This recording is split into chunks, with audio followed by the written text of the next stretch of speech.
Oke, mari kita lihat sekarang. 1 dan 2 Petrus sudah jelas, saudara-saudara sekalian, yang ngarang itu siapa? Yang nulis surat itu siapa? Yang nulis surat menurut pengakuannya itu adalah Rasul Petrus. Obviously, saudara sekalian, buat kita nggak susah-susah amat untuk kita baca di dalam 1 Petrus pasal 1 ayat 1 dari Petrus Rasul Yesus Kristus. Ya, jadi udah jelas. Kemudian 2 Petrus surah yang kedua, pasal 1 ayat 1 dari Simon Petrus, hamba dan Rasul Yesus Kristus. Udah jelas dong. Nggak segampang itu. Yang namanya ahli itu ya, itu suka membuat yang sederhana jadi sulit. Itu tugasnya para ahli. Para ahli itu tugasnya membuat yang simple jadi complicated. Yang sederhana dibuat jadi rumit. Itu tugasnya para ahli. Jadi mereka mempermasalahkan bahwa 2 Petrus itu sama 1 Petrus itu nadanya beda banget, bahasa juga beda kok. Nggak mungkin yang nulis itu satu orang. Padahal udah jelas-jelas loh. Udah gitu di pasal 2 Petrus pasal 3 ayat 1 bilangnya begini. Saudara-saudara yang kekasih, ini sudah surat yang kedua yang kutulis kepadamu. Udah jelas ngomong gitu. Masih juga dipermasalahkan. Itu namanya para ahli, saudara sekalian. Ya. Kalau terlalu sederhana, kita nggak perlu ahli soalnya. Kita perlu ahli karena rumit. Maka para ahli berusaha memperrumit supaya mereka dibutuhkan. Kalau nggak, ngapain mereka ada? Demikianlah para ahli teologi itu suka bikin yang simple jadi rumit. Ditulis oleh satu orang yang sama. Loh, kenapa bahasanya bisa beda? Termasuk grammarnya beda. Sederhana sekali. Dalam 1 Petrus, Petrus bilang, surat ini ditulis dengan bantuan Silvanus. Ya, jadi bukan dia yang nulis. Tapi di surat yang kedua, dia nggak bilang surat ini ditulis dengan bantuan Silvanus. Kalau dia bilang gitu, kita permasalahkan. Orangnya sama, kok nulisnya beda? Ini kan dia nggak bilang orangnya sama yang nulis, kan? Bahasa orang beda-beda, saudara sekalian. Gitu? Ya. Nah, oke. Baik, saudara sekalian. Mari kita perhatikan yang nulis Petrus, Rasul Tuhan Yesus Kristus. Itu loh, saudara kan kenal kan, yang jalan di atas air itu loh. Ya. Jalan di atas air ya. Bukan jalan di air. Jalan di air itu semua orang juga bisa, asal bisa tahan napas. Ya. Masuk ke dalam air, jalan di situ, di bawah itu. Itu semua orang bisa. Jalan di atas air. Nah, itu yang nggak semua orang bisa. Nah, itu Petrus ya. Petrus yang alami mujizat, Petrus yang juga menyangkal Tuhan Yesus tapi dipulihkan. Dia nulis ini kepada siapa, saudara-saudara sekalian? Oke? Karena ketika dia nulis ini, rupanya orangnya itu sama. Mari kita baca ya. Dia nulis kepada siapa? Dari Petrus, Rasul Yesus Kristus kepada orang-orang pendatang yang tersebar. Tersebar itu dalam bahasa Yunaninya diaspora, ya, yang tersebar. Ya. Yang tersebar di Pontus, Galatia, Kapadokia, Asia Kecil, dan Bitinia. Ini menarik sekali loh. Bagian ayat 1 aja sudah menarik sekali. Kenapa menarik sekali? Saya tahu beberapa saudara ya, itu sudah pernah ke Kapadokia. Ada kan yang pernah ke Kapadokia? Ya. Nah, jadi saudara Kapadokia, Bitinia, kemudian Pontus, Galatia, Kapadokia. Nah, ini adalah menarik sekali karena daerah yang dia sebut adalah daerah yang tidak dilayani oleh Rasul Paulus. Oke, selamat malam. Ini teman saya Limoniak. Oke, teman SMP saya. Oke. Nah, jadi ini adalah daerah yang di luar pelayanan Rasul Paulus. Karena daerah ini di bagian utara Turki sama ujung sebelah timur. Ya. Oke. Ya, yang naik balon udara itu loh. Oke. Yang waktu naik, sudah naik ke atas, kita nggak berani lihat ke bawah. Ya, saking seremnya. Oke, baik. Jadi surat ini ditulis kepada sekelompok orang Kristen yang ada di wilayah sekarang namanya Turki bagian utara. Oke, nah dia menyebut mereka sebagai orang pendatang yang tersebar, ya, diaspora. Oke, yaitu orang-orang yang dipilih sesuai dengan rencana Allah Bapa kita dan yang dikuduskan oleh Roh sepetat kepada Yesus Kristus dan menerima percikan darahnya, kiranya kasih karunia dan damai sejahtera makin melimpah atas kamu. Oke, saudara-saudara sekalian, jadi surat ditulis oleh Rasul Paulus kepada sekelompok orang yang tersebar di daerah Turki bagian utara. Oke, nah dia tulis 2 surat, ya. Nah, dalam 2 surat ini, saudara coba perhatikan, saya ada bikin sedikit tulisan. Saudara coba kita bandingkan ya, 2 surat ini bedanya apa, oke? Saya akan putar kameranya.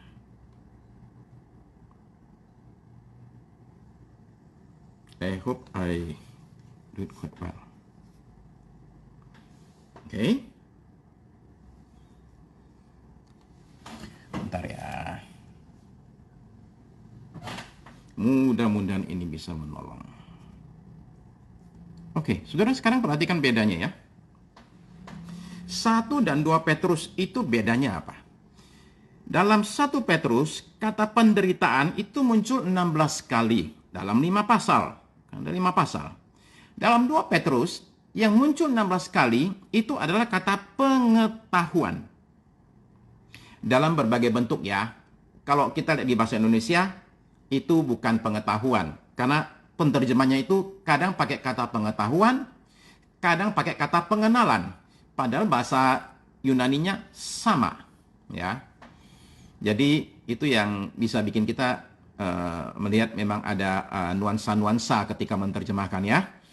Jadi kata penderitaan muncul 16 kali di 1 Petrus, kata 2 Petrus itu kata pengetahuan muncul 16 kali. Nah, ini saja sudah memberikan kepada kita clue tentang kira-kira ini surat ini tulis ini sebenarnya untuk apa gitu. Ya, oke? Nah, ya, oke. Nah, coba perhatikan 2 surat ini bicara tentang 2 bahaya yang dihadapi oleh orang Kristen.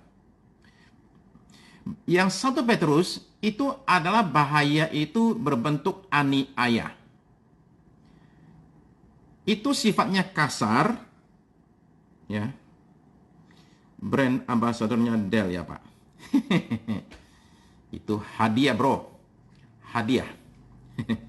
Terlalu banyak orang pakai Apple, ya kita pakai jambu. Dell itu artinya jambu. Bahaya yang dihadapi adalah bersifat kasar, berbentuk aniaya, datang dari luar. Tapi di 2 Petrus, bahaya yang dihadapi oleh orang-orang Kristen ini beda. Sifatnya itu halus, bentuknya itu penyesatan, munculnya dari dalam.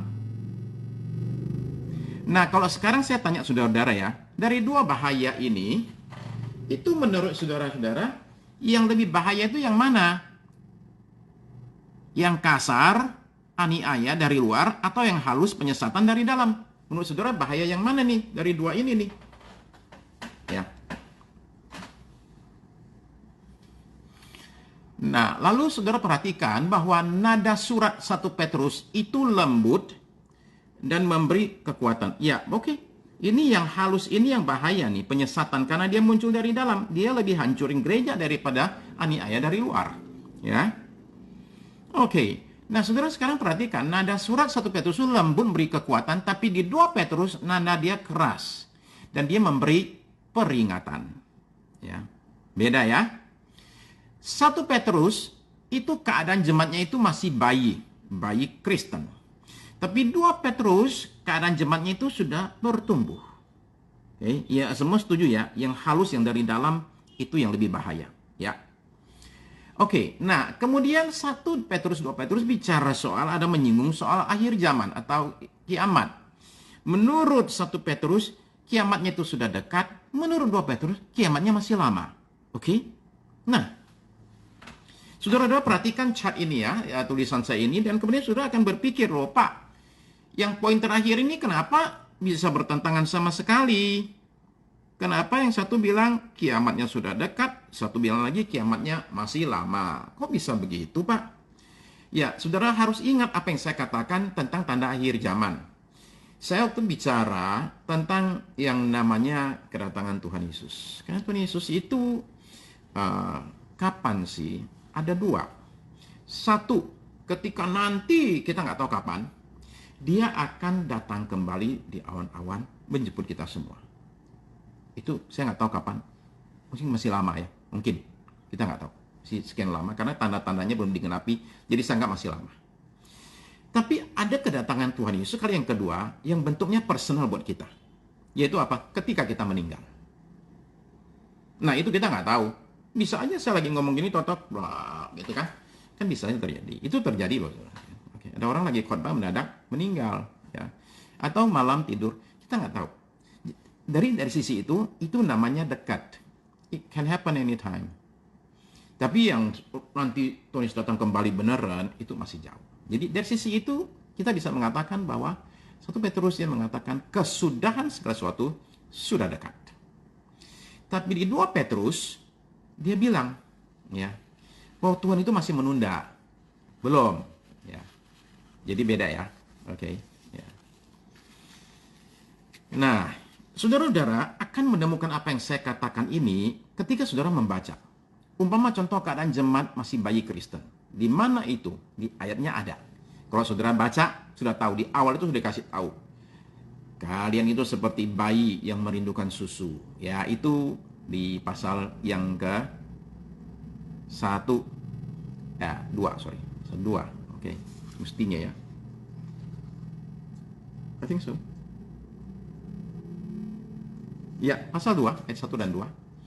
Sementara yang keadaan jemaat bertumbuh itu ditemukan di 2 Petrus, di bagian awal dan bagian akhir. Ayatnya mana, saudara baca sendiri ya. Oke, next.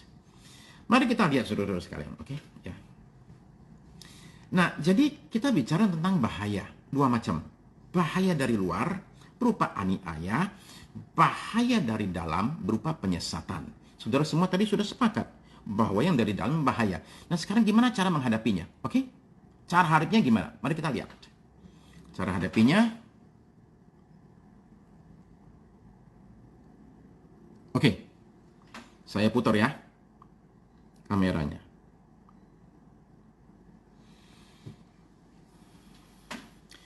Di dalam 1 Petrus, cara hadapi aniaya, itu dia bukan suruh lari dari aniaya, tapi diajar untuk bertahan dalam aniaya. Jadi begini saudara-saudara sekalian. Ya, saya mau bicara sesuatu dulu. Begini. Ada waktunya orang lari ketika aniaya.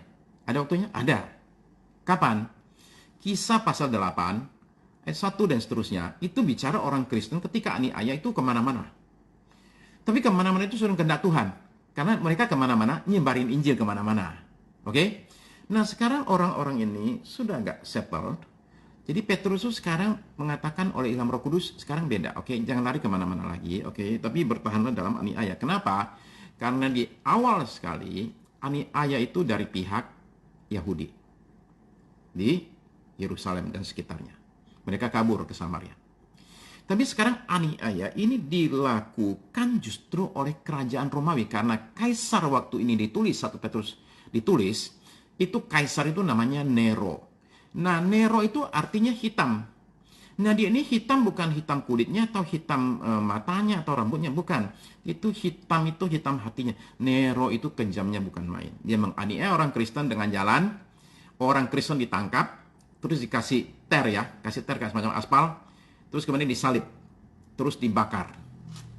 Karena dia perlu obor untuk pesta di kebunnya itu. Itu Nero ya. Nah, jadi aniaya di seluruh kekaisaran Romawi. Dan kata Petrus, stay, oke, hadapi semua, oke. Jadi ada waktunya lari, ada waktunya enggak. Oke, sekarang waktunya enggak. Oke, nah next. Coba kita lihat, oke. Nah, saudara sekarang perhatikan begini. Bagaimana cara hadapi aniaya? Maaf ya, itu bukan dengan 3 cara, tapi 4 cara ya. Saya salah tulis itu, ya. Karena waktu saya tulis itu, saya belum makan, ya. Jadi perhatian kurang.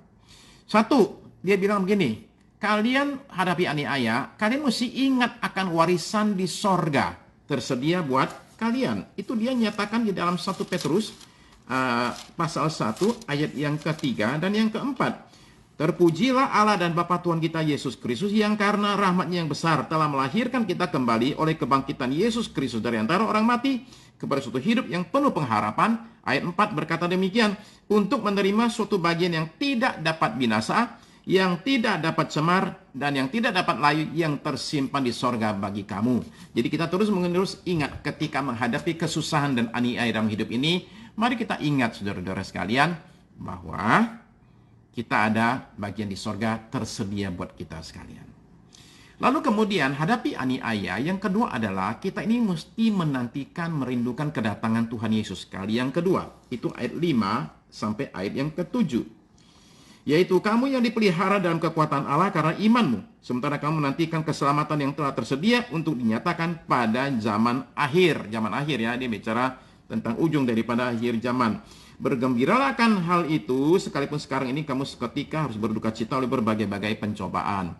Maksud semuanya itu ialah untuk membuktikan kemurnian imanmu yang jauh lebih tinggi nilainya daripada emas yang fana, yang diuji kemurnian dengan api, sehingga kamu memperoleh puji-pujian dan kemuliaan dan kehormatan pada hari Yesus Kristus menyatakan dirinya, kedatangan Tuhan Yesus. Jadi kita nantikan kedatangan Tuhan.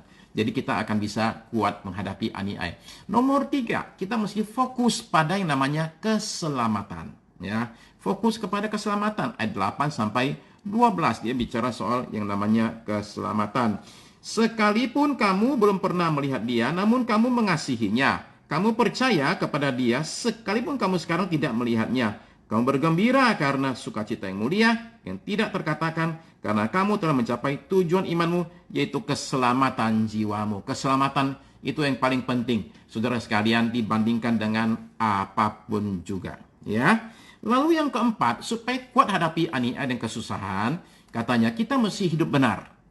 Hidup kita sedemikian rupanya, sehingga orang nggak bisa sembarangan menuduh kita. Sehingga kita akan ketahuan loh, kita ini tanda kutip dikerjain bukan karena kita jahat, ya. Oke, itu saya baca saja yang pasal 2 ya, ayat 11 sampai 12.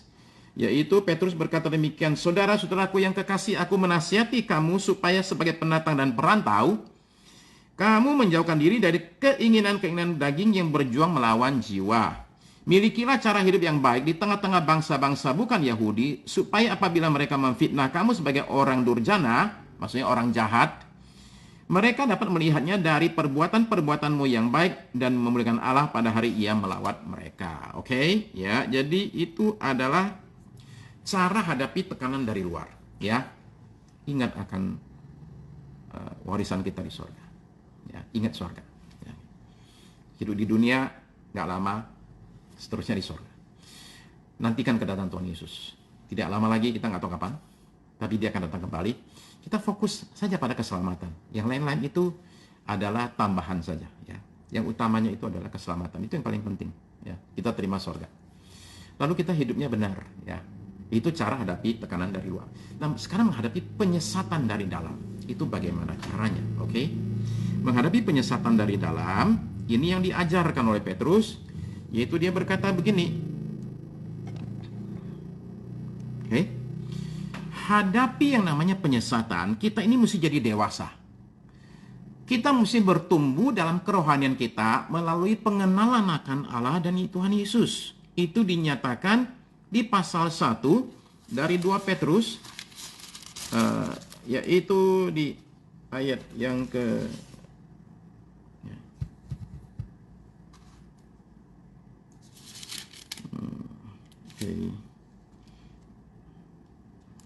Sebentar ya. Pasal ketiga ayat yang ke-18. Tetapi bertumbuhlah dalam kasih karunia dan dalam pengenalan akan Tuhan dan Juru Selamat kita Yesus Kristus. Itu yang ditekankan oleh Petrus. Oke, ya. Gitu ya. Oke. Nah, lalu kemudian untuk mengalami pertumbuhan tersebut, Petrus itu memberikan yang disebut dengan 8 tangga rohani, yaitu 2 Petrus 1, 5 sampai 7. Itu 8 tangga rohani yang harus kita jalani. Ayat 5, justru karena itu kamu harus dengan sungguh-sungguh berusaha untuk menambahkan kepada imanmu kebajikan dan kepada kebijakan. pengetahuan, dan kepada pengetahuan penguasaan diri, dan kepada penguasaan diri ketekunan, dan kepada ketekunan kesalehan, dan kepada kesalehan kasih akan saudara, dan kepada kasih akan saudara kasih akan semua orang. Oke, itu cara kita bisa bertumbuh.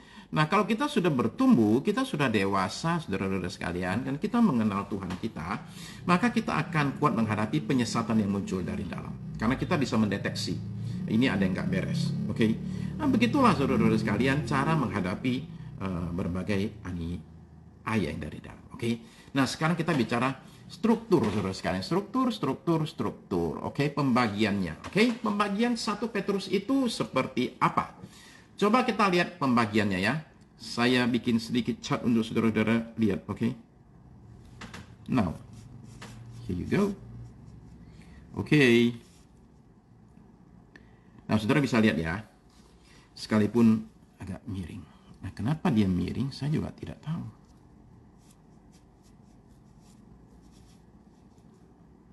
Oke. Yang penting bisa baca ya.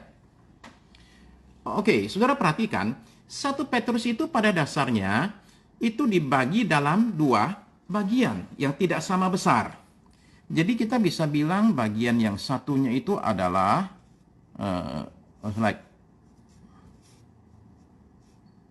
memang miring sih. Bagian pertama itu pasal 1 sampai pasal 2 ayat 10. Itu bicara soal keselamatan. Sisanya sampai suratnya selesai itu bicara gaya hidup sesudah selamat. Jadi 1 ayat 1 sampai pasal 2 ayat 10 itu bicara keselamatan. Sisa suratnya dari pasal 2 ayat 11 sampai pasal 5 ayat 14 itu bicara gaya hidup seperti apa sesudah orang selamat. Nah, ketika bicara keselamatan, dia bicara 2 level. Level pertama, Miki, oke, ya, bahan khotbah lagi ya, oke. Nah, keselamatan itu bicara dari sudut pandang pribadi. Itu yang di pasal-pasal yang di awal pasal 1. Tapi di pasal 2 dia bicara keselamatan dari sisi komunitas. Yaitu dia mengatakan bahwa kita ini sebenarnya adalah bagian daripada suatu pembangunan rumah rohani, saudara sekalian. Kita ini adalah bagian. Kita ini satu bata dalam pembangunan rumah rohani, ya. Dengan Yesus Kristus sebagai batu penjuru yang mahal. Itu adalah di pasal 2. Jadi keselamatan pribadi pasal 1, pasal 2 keselamatan dari segi komunitas. Lalu di pasal soal gaya hidup sudah selamat, dia bicara, saya temukan paling tidak 5 hal. Nomor 1 dia tekankan soal kekudusan. Nomor 2 dia bicara soal penundukan diri. Nomor 3 dia bicara kesabaran dalam penderitaan. Nomor 4 dia bicara tentang bagaimana hidup dalam jemaat. Nomor 5 dia bicara tentang peperangan rohani, ya. Oke.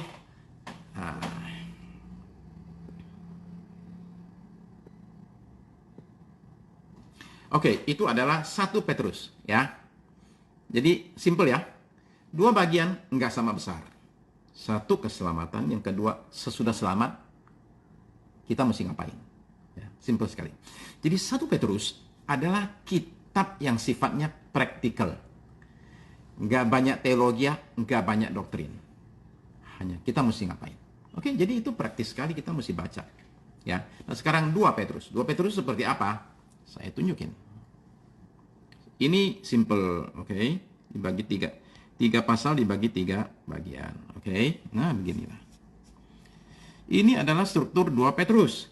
Pasal 1, 2, 3. Pasal 1, pertumbuhan ditekankan. Pasal 2, guru palsu disingkapkan. Pasal 3, akhir zaman dijelaskan. Ya. Pertumbuhan ditekankan, guru palsu disingkapkan, akhir zaman dijelaskan. Sip.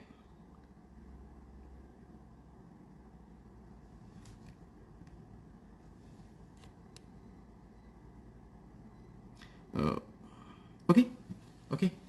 Nah, jadi ketika membaca sudah ketahuan ya, bacanya itu nggak sulit amat, nggak rumit amat, ya. 1 Petrus pembagiannya 2 bagian. keselamatan, dan mesti ngapain sesudah selamat. 2 Petrus, nomor 1 bicara pertumbuhan rohani, nomor 2 soal penyesatan, nomor 3 akhir zaman. Oke? Nah, sekarang mari kita bicara, saudara sekalian, tentang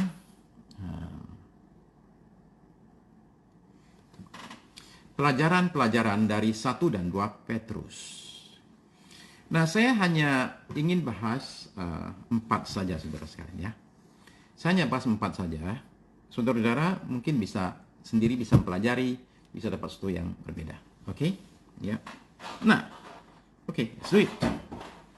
Saudara sekalian, ketika kita membaca 1 dan 2 Petrus, ya,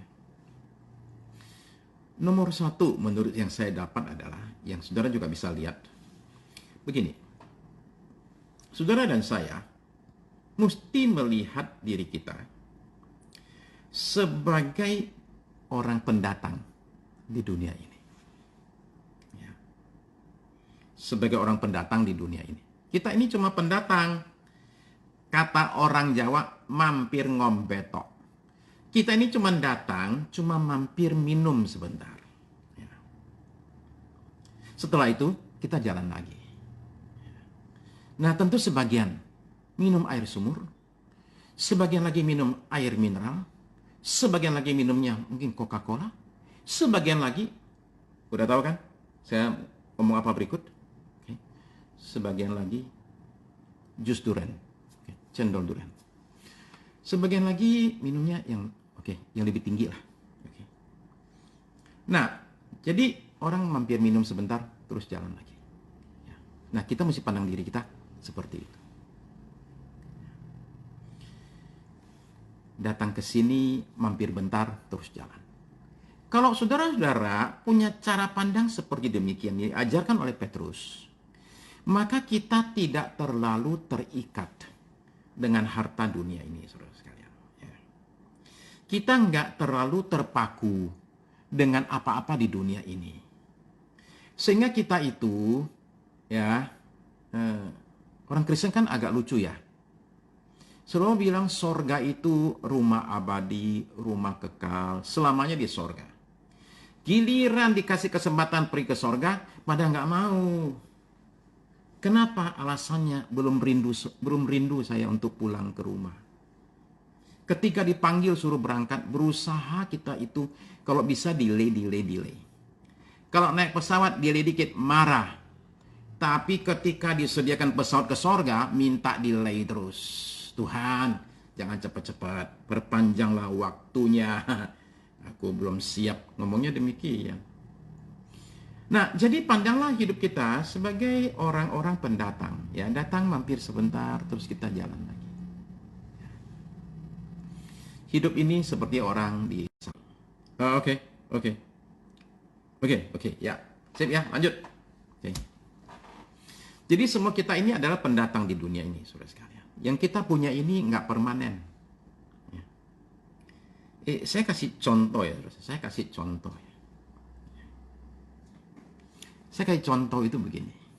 Saudara tahu kalau saudara punya uang, itu titipan aja loh. Bukan punya saudara loh. Titipan aja. Cuma nitip ke saudara ketika saudara masih hidup. Ketika saudara meninggal, saudara bawa apa enggak? Enggak bawa kan? Enggak bawa. Nah, ngapain?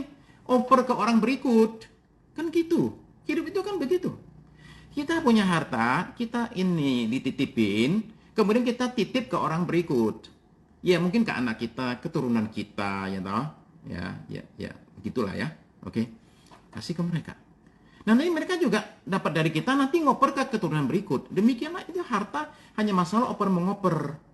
Jadi kalau orang punya banyak harta juga jangan terlalu sombong-sombong juga ya, karena semua kita nanti akan oper ke orang berikut. Oke?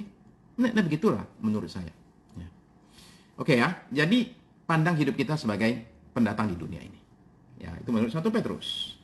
Kemudian, mari kita juga di sisi yang lain, jangan karena mampir ngombe tok, terus kemudian sembarangan. Itu juga nggak boleh loh. Ya. Sadarilah posisi kita sebagai imam dalam kerajaan Allah. Itu kata 1 Petrus pasal 2 ayat 9 sampai 10. Tetapi kamulah bangsa yang terpilih, imamat yang rajani, bangsa yang kudus, umat kepunyaan Allah sendiri, supaya kamu beritakan perbuatan-perbuatan yang besar dari Dia yang telah memanggil kamu keluar dari kegelapan kepada terang yang ajaib. Jadi tolong kita sekalipun mandang hidup kita sebagai pendatang, tapi sadar posisi kita ketika pendatang ini, kita ini adalah imam dari suatu kerajaan, kita ini adalah umat pilihan Allah, kita ini bangsa yang kudus, kita adalah orang-orang yang dipanggil keluar dari kegelapan supaya kita bersaksi. Kasih tahu sama orang lain. Jadi jangan karena aku mampir ngombe tok, aku habis ngombe sembarangan, terus kemudian aku jalan. No, nggak begitu. Oke, hidup juga mesti benar, ya. Oke, itu yang kedua. Jadi saya bicara panjang apa pendek tergantung kepada jam. Jamnya masih banyak, ngomongnya rada panjang. Jamnya kalau sudah sedikit, enggak. Oke, next. Next ya, saudara sekalian, begini. Orang Kristen pasti akan mengalami penderitaan. Salah satu penyebabnya karena Tuhan kita juga menderita. Ya. 1 Petrus pasal yang kedua, ayat yang ke-21. Sebab untuk itulah kamu dipanggil, perhatikan. Sebab untuk itulah kamu dipanggil, next. Karena Kristus pun telah menderita untuk kamu, dan Ia telah meninggalkan teladan bagimu supaya kamu mengikuti jejaknya. Kristus menderita dan meninggalkan teladan buat kita. Ya. Jadi, ketika orang Kristen itu pasti akan mengalami aniaya. Saya mau tanya saudara-saudara ya, kita ini di negeri plus 62 ini, plus 62, alami aniaya enggak? Menurut saudara?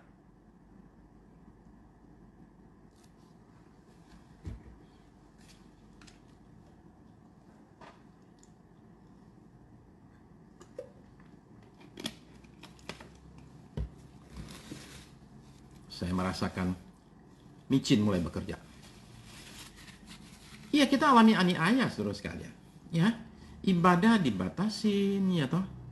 Nanti masuk perguruan tinggi pun dibatasin. Semua ada pembatasan. Kita alami aniaya. Ya. Kita alami aniaya. Ya. Salah nggak Pak kalau kita takut menderita? Oke, sekarang saya bicara ya soal takut menderita. Oke, begini. Pastikan kita menderita bukan karena kesalahan kita. Ya. Pastikan kita menderita bukan karena kesalahan kita. Kenapa? Karena begini, penderitaan itu ada 6 macam. Ini macam-macamnya. Oke? Nah itu dia. 1. Penderitaan karena salah diri sendiri. Ya. Itu kata 1 Petrus, jangan sampai terjadi. Itu dia bicara itu di 1 Petrus pasal yang kedua, ayat yang ke-20. Sebab dapatkah disebut pujian jika kamu menderita pukulan karena kamu berbuat dosa. Ya, jadi itu penderitaan karena salah diri sendiri. Nomor 2, ada penderitaan karena kesalahan orang lain. Contohnya seperti apa? Contohnya, orang nyetir sembarangan. Kita nyetir udah baik-baik, tapi yang satu itu sembarangan. Kita yang kena senggol sama dia, kita yang masuk rumah sakit. Kita menderita karena apa? Bukan karena kita yang salah, kitanya nggak salah, tapi salah orang lain kena ke kita. Nomor 3, ada penderitaan yang di luar kontrol kita. Seperti apa itu? Seperti contoh, gempa bumi, banjir, gunung meletus. Itu di luar kendali kita, nggak bisa apa-apa kita itu. Ya, karena yang namanya banjir itu tidak kenal agama. Banjir kalau datang nggak mendadak berhenti hanya gara-gara di depan dia ternyata rumahnya orang Kristen, dia kemudian belok kiri. Kan nggak begitu, saudara sekalian. Oke?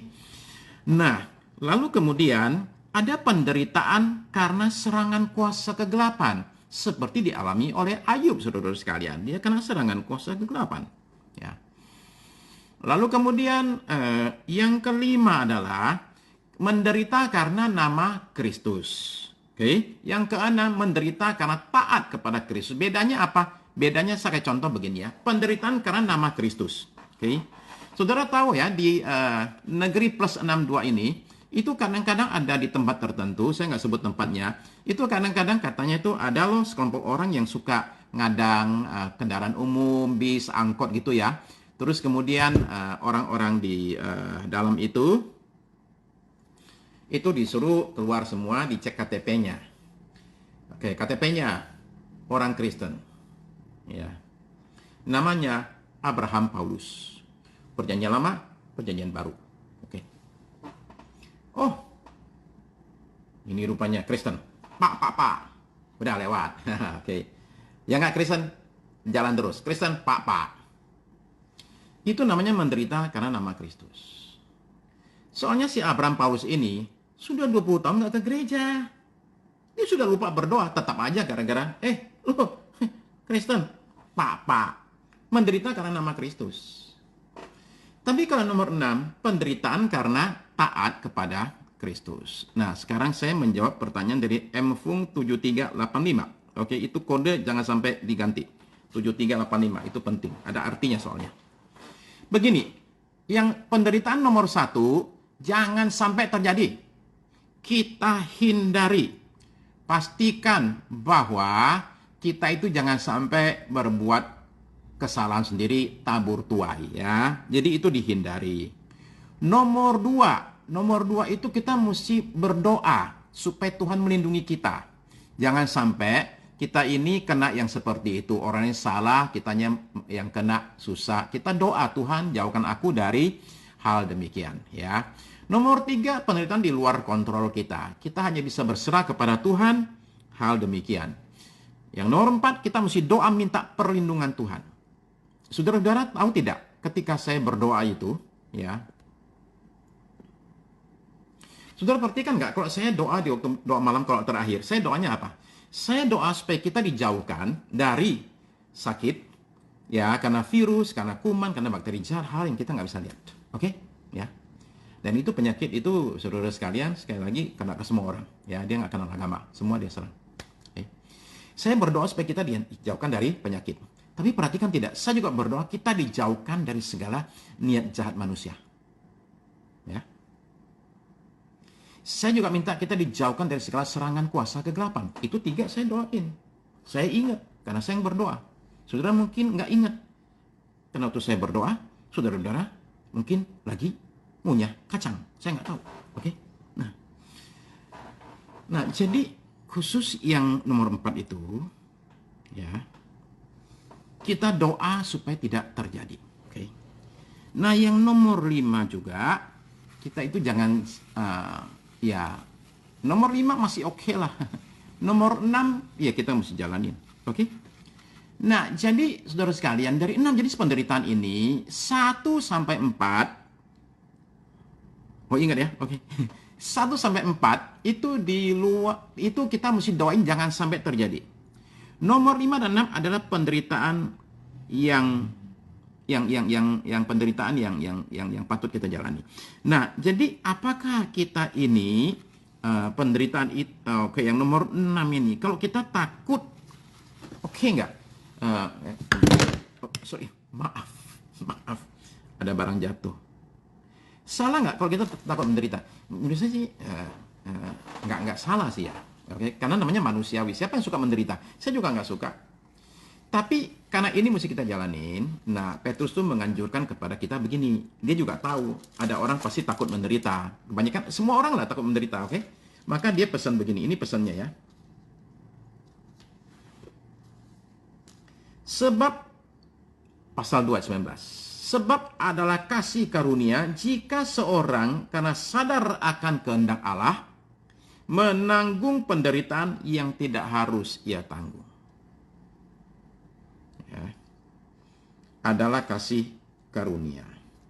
Okay. Tetapi jika kamu berbuat baik dan karena itu kamu harus menderita, maka itu adalah kasih karunia pada Allah. Jadi jangan takut, karena pada waktu kamu menderita, yang bukan karena salahnya kamu akan dikasihkan kasih karunia dari Tuhan untuk bisa menanggung penderitaan tersebut. Ya. Tuhan pasti akan kasih kekuatan. Khawatir itu normal, takut itu normal. Ya, okay. Ya. Semua orang takut, saya juga takut dengan menderita. Tapi kitab ini ditulis supaya kita jangan takut kepada penderitaan yang seperti itu. Ya. Jadi adalah normal takut. Tapi kita mesti jadi orang yang super normal. Ya, sehingga kita tidak takut kepada penderitaan. Lagi pula saya yakin begini. Penderitaan kita alami itu nggak akan melebihi kekuatan kita. Tuhan itu nggak akan biarkan kita menderita di luar kemampuan kita. Dia pasti akan kasih kita jalan keluar. Ya, jadi jangan takut dengan yang namanya kesusahan dan penderitaan. Ya, ketika menderita jangan membalas. Itu pesan dari 1 Petrus. Jangan balas. Dia bilang begini, Tuhan Yesus ketika menderita, ia tidak berbuat dosa. Pasal 2, ayat 22. Ia tidak berbuat dosa dan tipu tidak ada dalam mulutnya. Dia nggak ada salah sama sekali. Perhatikan ayat 23. Ketika ia dicaci maki, ia tidak membalas dengan mencaci maki. Ketika ia menderita, ia tidak mengancam. Ya, jadi jangan balas. Tapi lakukan sesuatu. Apa itu? Yang dilakukan oleh Tuhan Yesus. Tetapi ia menyerahkannya kepada Dia yang menghakimi dengan adil. Dia serahkan kepada Bapanya di sorga yang menghakimi dengan adil sekali. Jadi ketika kita menderita bukan karena salahnya kita, tapi karena Kristus, kita mesti doa. Berdoa menyerahkan kepada Tuhan hakim yang adil. Sehingga keadilan berlaku dari Tuhan, bukan dari kita. Ya. Keadilan dari Tuhan itu adil yang paling bagus. Ya. Sebab saya rasa salah satu doa kita yang paling menakutkan adalah gini. Tuhan, aku serahkan orang itu ke dalam tangan Tuhan. Itu doa serem loh. Kenapa serem?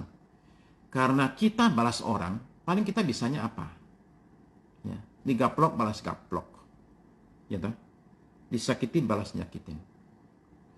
Tapi kalau Tuhan yang balas, dia apain? Dia lempar orang ke neraka. Ya. Kata Tuhan Yesus, jangan takut sama orang yang bisa membunuh kamu. Takutlah dengan Dia yang bisa bunuh dan bisa melempar kamu ke neraka. Jadi kalau saya bilang orang Kristen kalau berdoa, Tuhan, aku serahkan itu orang ke dalam tangan Tuhan. Itu doa serem itu. Ya. Jadi karena itu paling bagus kalau kita dianiaya, dibikin susah ya, terima saja, jangan balas, tapi doa. Oke, ya. Oke, yap. Oke, next. Terakhir ya. Karena saya punya waktu, saya nggak tahu. Saya mau ganti jam ya. Karena jam ini nggak tahu kenapa cepat sekali. Saya juga bingung itu. Ya, bila Tuhan di pihak kita, siapakah lawan kita? Ya, betul. Ya. Yesus, kaulah pembelaku. Pada siapa aku harus takut? Kalau saya balas nggak tegaan, sama saya juga nggak tegaan. Oke, ya, oke. Nah, saudara sekalian, begini. Next yang saya dapat daripada 1 Petrus ini ya adalah begini. Oke. Start lebih awal saja. Atau sesi 3. Saya lebih awal saja samanya tetap jatah 1 jam ya. Tetap 1 jam juga tuh. Oke, ya. Oke. Pasuan terakhir ya. Begini. 1 Petrus dan 2 Petrus itu mengajar kita tentang yang namanya karakter Kristus ya. Nah, karakter Kristus harus kita kejar. Saudara perhatikan di 1 dan 2 Petrus itu tidak ada tentang mujizat. Ya, tidak ada doa mengusir penderitaan, nggak ada. Okay. Jadi dia hanya tekankan karakter Kristus, ya. Kesabaran di dalam kita mengalami penderitaan. Ya. Dia tidak bilang kita tengking dan usir penderitaan, enggak. Dia bilang sabar aja, yuk, tahan aja. Kenapa? Bagian mana karakter Kristus yang mesti ada? Yang satu adalah dia tekankan soal kekudusan. Ya, kita harus kudus. Kenapa? Karena Bapa kita kudus. kekudusan, saudara sekalian. Ya. Hidup kita mesti kudus. Karena dia bilang para guru palsu itu hidupnya nggak kudus. Dia ngomong terang-terangan loh, pakai bahasa yang terang-terangan. Dia bilang begini, para guru palsu itu, ya. Banyak orang akan mengikuti cara hidup mereka yang dikuasai hawa nafsu. Nggak ada kekudusan. Tapi lanjut, perhatikan. Dan karena mereka jalan kebenaran akan dihujat. Jalan kebenaran maksudnya Kristen. Dan karena orang-orang ini guru palsu, tapi kan mereka ngakunya pendeta. Lalu hidupnya dikuasai hawa nafsu. Ketika kebongkar semua, yang dibikin malu itu siapa? Yang dihujat itu apa? Kan bukan cuma dia aja tuh. Yang dihujat, yang dijadikan bikin malu itu siapa? Ya kekristenannya, saudara sekalian. Tuhan kita. Ya. Jadi karena itu mari kita jaga yang satu ini, saudara-saudara sekalian. Ya. Saya baca satu kutipan bagus sekali. Ketika Anda alami godaan berbuat dosa, dan Anda melawan godaan itu, Anda akan lebih bahagia, lebih damai, daripada Anda menuruti godaan itu. Betul nggak? Karena mengikuti godaan, itu akan bikin kita, ketika lakukan, ikuti godaan tersebut, berbuat dosa, yang muncul itu apa? Saya kasih tahu. Satu, rasa bersalah. Kedua, penyesalan. Tapi ketika saudara-saudara hadapi godaan, saudara bertahan, nggak mau, saudara akan alami damai sekali. Alami ketenangan bukan main. Dan akan dilindungi oleh Tuhan. Ya. Jadi saudara sekalian, mari kita hidup benar di hadapan Tuhan. Mari kita hidup kudus di hadapan Tuhan. Ya. Kemudian, saudara sekalian, Petrus itu menekankan yang namanya penundukan diri. Ya. Itu listnya mulai baca pasal 2 ayat 13. Itu mulai muncul satu kata tunduk. Oke? Perhatikan, oke?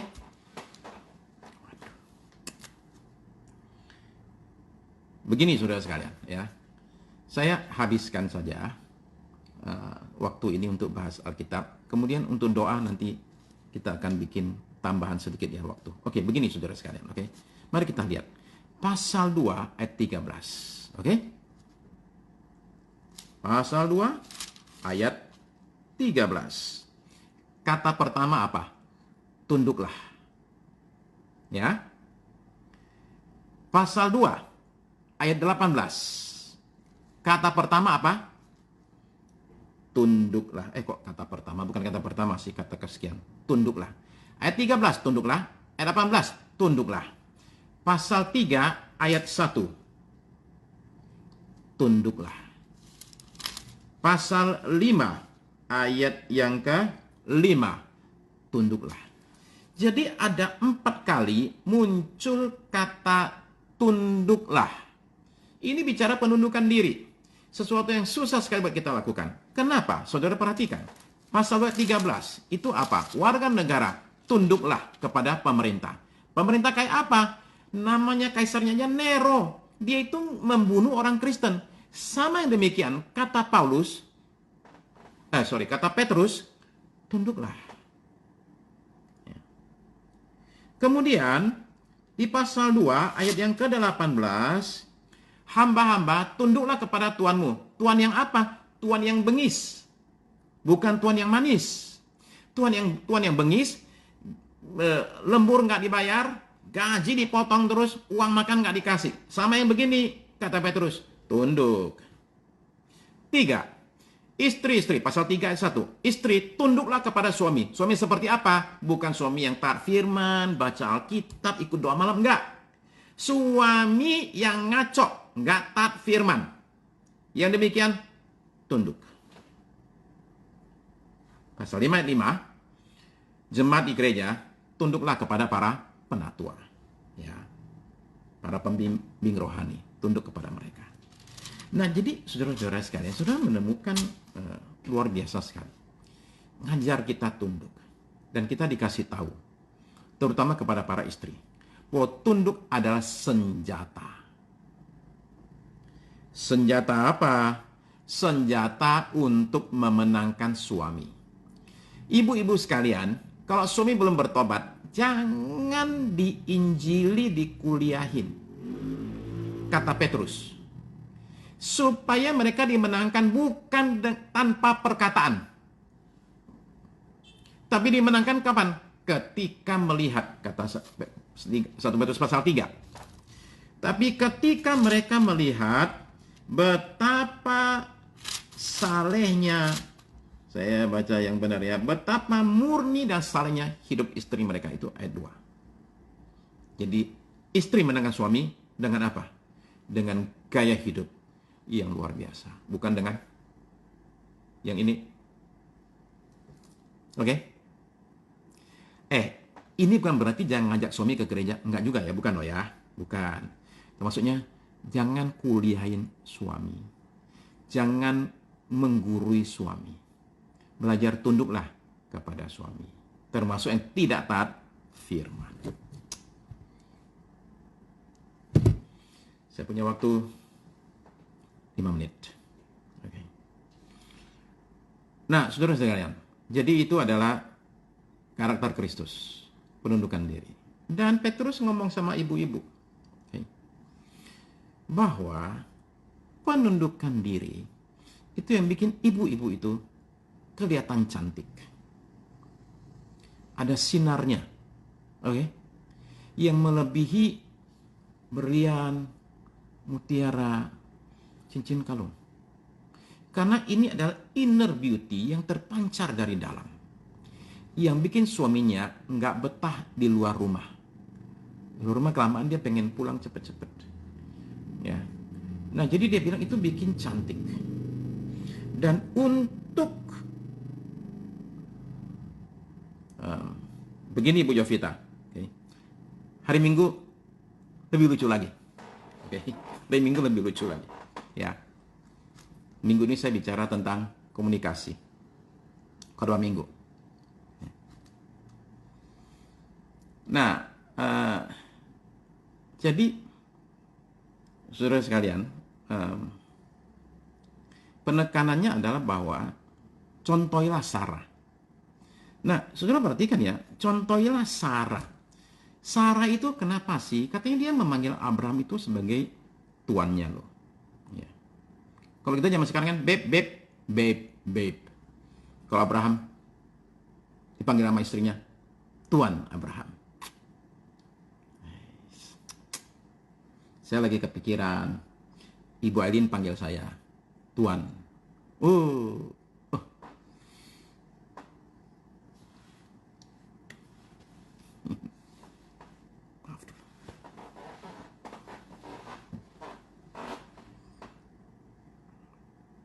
Oke, saudara sekalian, terakhir sekali, oke, terakhir, ya. Akhir zaman, ya. Akhir zaman di 2 Petrus pasal yang ke-2. Petrus bilang gini, ada orang bilang, ini akhir zaman melulu, nggak pernah berakhir zamannya. Dari dulu ngomongnya akhir zaman. Ya. Gimana itu? Dia kasih penjelasan. Bahwa alasan kenapa Tuhan itu belum datang-datang juga, zamannya nggak berakhir, itu bukan karena apa-apa, karena dia sabar aja sama orang-orang ngaco. Dia mau kasih orang kesempatan bertobat, dia pengen semua orang selamat, maka dia tunda terus, tujuannya supaya orang masih ada kesempatan.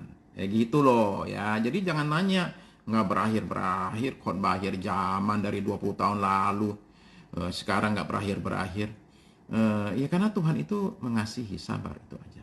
Ya. Jadi orang nggak bisa bilang Tuhan itu kejam, enggak. Dia sabar menunggu. Sekalipun ada orang ngejek-ngejek. Ya begitulah saudara-saudara sekalian. Jadi kita dengan sabar menanti kedatangan Tuhan ya.